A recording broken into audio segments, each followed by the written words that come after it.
The late afternoon sun beat down on the dusty parking lot of a small diner just off Route 66 in Arizona, where the air shimmered with heat and the faint smell of fried onions. Frank "Tank" Sullivan, a 72-year-old Gulf War veteran, stood by the diner's entrance, his broad shoulders hunched slightly under the weight of time and an old leather jacket patched with his unit's insignia. His face, lined with scars and stories, softened as he knelt beside a stray dog, a scrawny mutt with matted fur and pleading eyes. Frank had just finished a sparse meal of coffee and toast. His pension didn't stretch far these days, and he couldn't ignore the dog's hungry whine. With a gruff chuckle, he broke off half his toast and tossed it to the animal, muttering, "Eat up, buddy. Life's tough enough without an empty stomach."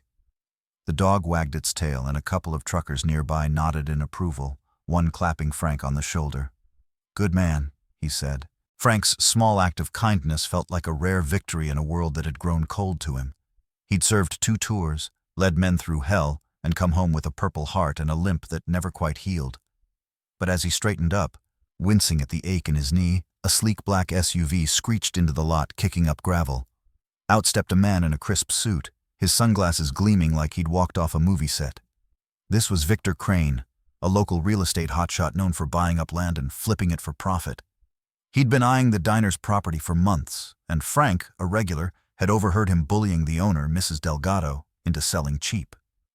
Today, though, Crane's attention locked onto Frank. "You the vet who's been hanging around, stirring up trouble?" Crane snapped, his voice sharp as a switchblade. Frank frowned, confused. "Just feeding a dog, mister. No trouble here." But Crane wasn't listening. He jabbed a finger at Frank's chest, his lip curling. "People like you, living off handouts, scaring off investors with your sob stories. This town doesn't need relics like you clogging it up." The words hit Frank like a punch. He'd heard whispers of disdain before, old vet past his prime. But this was raw, public, and personal. The truckers shifted uncomfortably, and Mrs. Delgado, wiping her hands on her apron, stepped out, her face tight with worry. "Leave him alone, Victor," she said, her voice trembling but firm. "Frank's a good man." Crane laughed, a cold, hollow sound. "Good? He's a nobody. Veterans like him think they're owed the world just for showing up." Frank's hands clenched, his knuckles white around his cane. He wanted to swing it, to wipe that smug grin off Crane's face, but he'd learned long ago to pick his battles. "I don't want trouble," he said, his voice low, steady, like the calm before a storm. "Just trying to do right by this place." Crane stepped closer, his breath hot with coffee and arrogance. "Do right, then get lost. This diner's mine, and I don't need bums like you dragging it down." The confrontation drew a crowd. Diners, waitresses, even a kid on a bike, all watching as Crane's words cut deeper.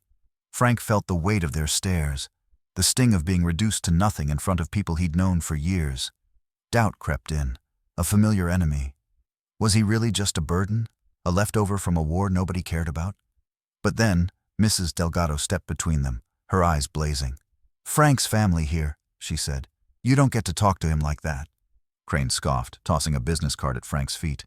"Call me when you're ready to crawl back to your VA hole," he sneered, climbing into his SUV and peeling out. Frank stood frozen, the card lying in the dust like a challenge. His chest burned with anger, but beneath it, a deeper hurt festered. Years of being overlooked, dismissed, forgotten. Mrs. Delgado touched his arm, her voice soft. "You don't deserve this, Frank. Come inside, coffee's on me." He nodded, forcing a smile, but his mind was racing. As he followed her back into the diner, a young waitress, Ellie, slipped her phone into her pocket, her eyes wide. She'd recorded the whole exchange, and her fingers hovered over the post button. Frank didn't notice, but the spark of that moment was about to ignite something bigger than he could imagine. The diner's neon sign flickered as dusk settled over Route 66, casting a red glow across the gravel lot where Frank "Tank" Sullivan sat on a bench, his cane resting against his knee. The sting of Victor Crane's words from earlier still burned, but Frank pushed it down, focusing on the warmth of the coffee Mrs. Delgado had pressed into his hands. The diner was quieter now, the lunch crowd gone, leaving only the hum of a jukebox playing Johnny Cash. Frank's thoughts drifted to his days in the Gulf, the camaraderie of his unit, and the promises of a grateful nation that now felt like a distant memory. He was about to head home when Ellie, the young waitress, rushed out, her phone clutched tightly. "Frank, you gotta see this," she said, her voice trembling with excitement. She showed him the video she'd posted online, Crane's tirade, his own quiet defiance, all captured in grainy clarity. It had already racked up hundreds of shares, with comments calling out Crane's cruelty and praising Frank's restraint. Frank's stomach twisted. He wasn't one for the spotlight. Attention brought trouble, not solutions. But Ellie's eyes sparkled with hope. People are angry, Frank. They're talking about you, about veterans. This could change things. Before he could respond, a pickup truck roared into the lot, and out hopped Tommy, a wiry Iraq war vet who frequented the diner. "Tank, you're famous," he grinned, but his tone turned serious. "Folks are meeting at the VFW hall tonight. They want you there. We're done taking this kind of garbage." Frank hesitated, the weight of doubt heavy on his shoulders. What could an old man like him do against a system that didn't care? But Tommy's urgency and the memory of Crane's sneer stirred something deep, a spark of the fighter he used to be. At the VFW hall, the air was thick with tension and cigarette smoke. Veterans of all ages packed the room, some in faded fatigues, others in work boots and flannel. A woman named Carla, a Desert Storm medic, stood at the front, her voice sharp as she recounted her own battles with the VA's endless red tape. "Frank's not the only one," she said, pointing to him. "We've all been spit on by people like Crane, by a system that forgets us the second we're not useful." The crowd murmured agreement, and Frank felt their eyes on him, not with pity but with expectation. He stood, his voice gravelly but firm. "I didn't fight for glory," he said, "but I fought for respect. Not just for me, for all of us." The room erupted in applause, and for the first time in years Frank felt a sense of purpose reignite. But trouble wasn't far behind. As the meeting wrapped up, 2 police officers entered, their badges glinting under the fluorescent lights. The lead cop, Officer Barrett, a stocky man with a buzz cut, fixed his gaze on Frank. "Sullivan, we got a complaint. Vandalism at Crane's office. Witnesses say you were involved." Frank's jaw dropped. "Vandalism? I've been here all night." The accusation was absurd, but Barrett's smirk told him it didn't matter. "Crane's a big deal around here," the officer said, stepping closer. "He says you're trouble and I believe him. Let's take a ride." The room bristled, veterans stepping forward, but Frank raised a hand to calm them. "I'll go," he said, his voice steady despite the anger boiling inside. "I ain't scared of the truth." At the station, Barrett leaned across the interrogation table, his breath sour with chewing tobacco. "You vets always think you're above the law," he sneered. "Crane's got proof. Security footage of someone in a jacket like yours tossing a brick through his window." Frank's heart sank. He knew a setup when he saw one. Crane's influence ran deep in this town, and the police were his lapdogs. "I was at the VFW," Frank said, his voice low but unyielding. "Check the footage. Talk to the others." Barrett laughed, tossing a photo of the vandalized office on the table. "You're not getting out of this, old man. Crane's got friends in high places." Frank's hands shook, not from fear, but from the injustice of it all. He'd faced enemy fire without flinching. But this, being framed for a crime he didn't commit, cut deeper than any bullet. As Barrett left him in the holding cell, Frank's mind raced. He thought of the dog he'd fed, the veterans at the VFW, Mrs. Delgado's fierce defense. He wasn't alone, not anymore. But the cell's cold walls pressed in, and doubt crept back. Was this fight worth it?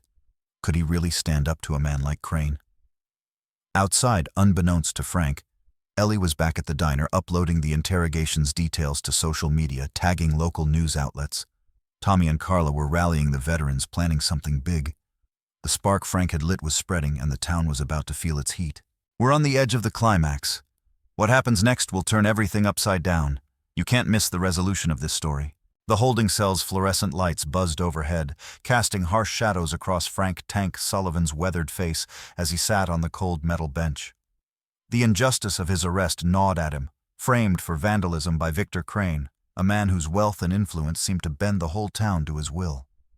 Frank's hands gripped his cane, his knuckles pale, but his mind was sharp, replaying the VFW meeting, the veterans' cheers, and Ellie's video that had set this firestorm in motion. He'd faced worse odds in the Gulf, staring down danger with nothing but grit and a rifle. This was different, but the fight felt the same. As the clock ticked past midnight, a faint commotion outside the station stirred him, a low hum of voices growing louder, angrier. He stood, limping to the cell's small window, and what he saw made his heart skip. A crowd gathering under the streetlights, holding signs and chanting his name. Outside, the scene was electric. Tommy and Carla had rallied dozens of veterans, joined by diner regulars, local families, and even a few teenagers who'd seen Ellie's video online. The post had gone viral, racking up thousands of views with hashtags like #StandWithTank trending across social media.